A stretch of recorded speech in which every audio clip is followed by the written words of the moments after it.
right, for this Mailbox Minute, welcome to Gentle Soaps. For this Mailbox Minute, I got a special treat from Japan. My sister-in-law is from Japan, and she brought me back a bath treat. And apparently these are Cypress wooden balls, and they're very, very, very, very naturally scented.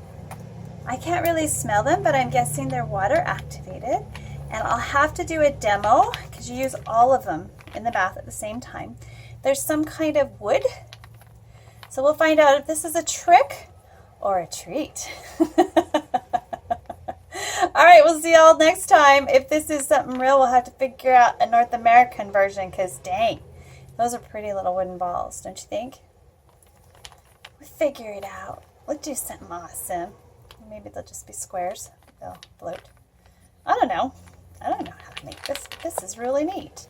And supposedly they're super, super, super popular in Japan. If anybody reads Japanese and knows how to translate, I'm not even sure if I'm holding it probably not the right way.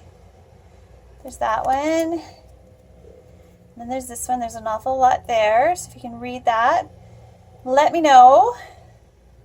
Maybe give me some clues, because here's one ingredient list I can't seem to crack the code. See y'all next time. Click like and subscribe if you enjoyed this wonderment that I presented. If not, that's fine. Come on back next time and see if you can find something else you like. Talk to you next time. Bye for now.